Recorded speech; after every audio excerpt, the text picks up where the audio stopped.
Hello everyone, welcome to Sonipra kitchen. आज की जो रेसिपी है वो है लड्डू, बेसन की लड्डू, जो कि ना मुंह में चिपकेगी ना घुलेगी, बिल्कुल दानेदार बेसन की लड्डू की रेसिपी आज मैं शेयर कर रही हूँ। इसके लिए मैंने यहाँ पे 2.5 कप बेसन ले लिया है, यानी कि मेजरमेंट में देखिएगा तो 1 पाव है।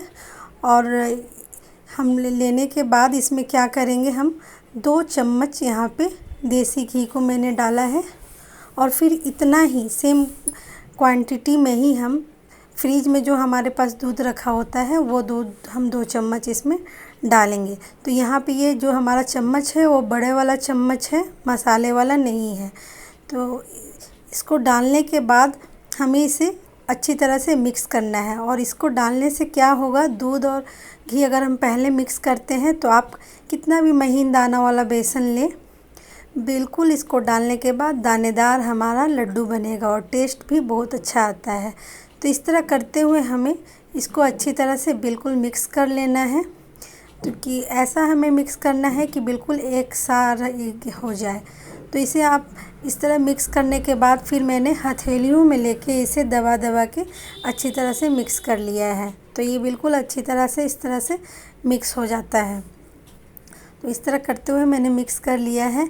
अगर आप इस बिल्कुल प्रोसेस से बनाइएगा तो आपका जो लड्डू है बिल्कुल दानेदार बनेगा और बहुत ही अच्छा लगता है। इस तरह से बनाइएगा तो फेस्टिवल का तो सीज़न आ ही गया है, तो इस दिवाली आप ज़रूर इस तरह से बना के ट्राई कीजिए। देखिए हमारा बिल्कुल यहाँ पे मिक्स हो गया है। अब हम इसे बिल्कुल ढक के छोड़ देंगे 10 मिनट के लिए। और तब तक हम इसकी जो तगार होता है, यानी कि बूरा, उसको हम तगार भी बोलते हैं, उसकी भी तैयारी कर लेंगे। तो यहाँ पे मैंने 1 कप यहाँ पे चीनी लिया है और फिर आधा कप मैंने यहाँ पे पानी डाला है। सबको डालते हुए हमें इसे मिक्स कर लेना, चलाते जाना है। और ये बिल्कुल मीडियम टू हाई फ्लेम करते हुए हमें बनाना है। इस तरह करते हुए देखिए अब हमारा बिल्कुल ये घुल गया है, अब अच्छी तरह से ये मिक्स हो गया है। तो जैसे जैसे ये हमारा चाशनी इसका सीरा तैयार होगा वैसे वैसे इसमें बबल्स आने लगेंगे। देखिए अब ये हमें बिल्कुल अच्छी तरह से चलाना है। हमें हमारे जो कढ़ाई में चारों तरफ देखिए क्रिस्टलाइज होने लगा है, तो इसका मतलब है कि हमारा तगार बनने के कगार पे है। अब हमारा बिल्कुल बबल्स ऊपर आ गया है, इसकी निशान यही है कि हमारा चीनी क्रिस्टलाइज होने लगेगा साइड साइड में और बबल्स बहुत बनने लगेंगे। तो उस स्टेज पे हम इसमें 1 चम्मच घी डाल देंगे और घी डालने के बाद हम बंद कर देंगे। तो मतलब ये लास्ट का प्रोसेस है, जब हमें बंद करना है उससे पहले हमें घी डालना है और बंद करने के बाद हमें तेज़ तेज़ से इसे इसी तरह से घुमाते जाना है, चलाते जाना है। जैसे जैसे ये ठंडा होगा वैसे वैसे हमारा जो चीनी है बिल्कुल वो क्रिस्टलाइज होते जाएगा।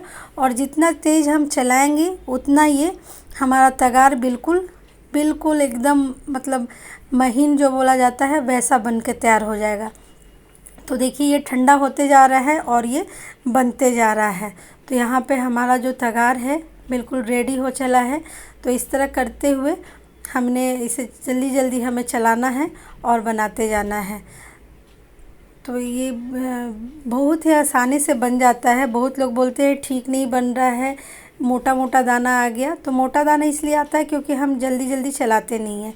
तो इसे हम जितना स्पीड में चलाएंगे वो ये अच्छा बनेगा। अगर तब भी आपका मोटा दाना हो तो आप क्या कीजिए, पोटैटो मैशर से लेके इस तरह से आप मैश कर दीजिए। तो बिल्कुल ये अच्छा सा हमारा तगार बन के रेडी हो जाता है। तो यहाँ पे देखिए बिल्कुल अच्छी तरह से मिक्स हो गया है, बन गया है हमारा तगार। तो अब आप इसका लुक देख सकते हैं कि बिल्कुल ये मार्केट जैसा ही हमारा बन के तैयार हुआ है। तो इस तरह से बना के आप एक बार ट्राई कीजिएगा, बिल्कुल अच्छा बनेगा। और हमें आप एक बार कमेंट ज़रूर कीजिएगा कि आपका बना कि नहीं, क्योंकि हमें मतलब सबसे शिकायत है कि आप लोग तो देख लेते हैं लेकिन एक बार भी कमेंट नहीं करते हैं। तो हमें ज़रूर कमेंट करके बताइए। देखिए बिल्कुल इवन हमारा तगार बन के तैयार है। इधर हमारा रखे 10 मिनट हो गया था। अब हम इसे अच्छी तरह से फ्राई करेंगे। तो यहाँ पे मैंने जो हमारा 1 कप से के करीब ये घी है, तो यानी कि 250 ग्राम में हमने 125 ग्राम टोटल घी का यूज किया है। तो यहाँ पे घी को डालने के बाद बिल्कुल लो फ्लेम कर देना है, मीडियम भी नहीं रखना है, नहीं तो ये ऊपर ऊपर से तो भून जाएगा और लेकिन लड्डू बनेगा तो कच्चा कच्चा लगेगा। तो हमें इसे बिल्कुल लो फ्लेम भूनते हुए इसे बनाना है ताकि ये बिल्कुल अंदर तक सीखे और अच्छी तरह से फ्राई हो। जब ये फ्राई होगा, जब ये हो चलेगा तो इसकी खुशबू भी बहुत अच्छी आने लगेगी। तो देखिए यहाँ पे हमारा बिल्कुल फ्राई हो चला है बिल्कुल। और बीच बीच में हम जब फ्राई करने के प्रोसेस में कुछ कुछ बूंदे हम 2-3 बार पानी की छींटे मारेंगे। तो इसमें पानी का छींटा इसलिए हम मारते हैं ताकि ये जो हमारा लड्डू है बिल्कुल दानेदार होगा। तो ये मैं 2 प्रोसेस आपको इसमें बताई हूँ, एक तो दूध मिक्स करना है, दूसरा कि भूनते समय हमें पानी मिक्स करना है ताकि हमारा लड्डू बिल्कुल दानेदार बने। अगर आप मोटे बेसन का बनाते हैं तो ये प्रोसेस करने की ज़रूरत नहीं है, लेकिन अगर बिल्कुल अगर महीन वाला आपका बेसन है तो आपको ऐसे बनाइएगा तो बिल्कुल दानेदार लड्डू हमारा बनके तैयार होगा। तो यहाँ पे देखिए ये बिल्कुल अच्छी तरह से भून गए हैं। अब हम इसे फटाफट ट्रांसफ़र कर लेते हैं प्लेट में और डाल के हम इसे फैला लेंगे। तो यहाँ पे देखिए मैंने फैला लिया है और इस तरह करते हुए हमें इसे ठंडा करना है। ठंडा हमें उतना ही इसे करना है, पूरा ठंडा नहीं करना है, मतलब ल्यूक वार्म ये होना चाहिए। तो यहाँ पे देखिए हमारा ठंडा हो गया है, यानी कि अगर हम इसे छू के मैंने देखा तो ये बिल्कुल ल्यूक वार्म था। तो अब हल्का हल्का ये गर्म है, तो अब हम इसमें अपनी तगार को डाल देंगे। तगार को डाल के हमें इसे अच्छी तरह से मिक्स करना है और मिक्स करते हुए फिर हमें इसे बनाना है।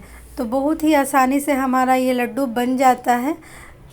तो इसे बनाने में ज़्यादा कुछ प्रोसेस नहीं है, लेकिन ये हमने ट्रेडिशनल मेथड से बनाया है तो मेहनत तो थोड़ा है ही, लेकिन जो बन के जो टेस्ट आएगा तो आपको लगेगा कि हाँ मैंने आज कुछ बनाया है। ऐसा लगेगा ही नहीं कि मार्केट का है या घर में आपने बनाया है। तो देखिए यहाँ पे मिक्स हो गया है। अब हम दोनों हथेलियों के बीच में इसे लेके इस तरह से दबाते हुए हमें इसे बनाना है। तो यहाँ पे लड्डू बहुत ही आसानी से हमारी बन जाती है। तो यहाँ पे मैंने इसे दबाते हुए बना लिया है।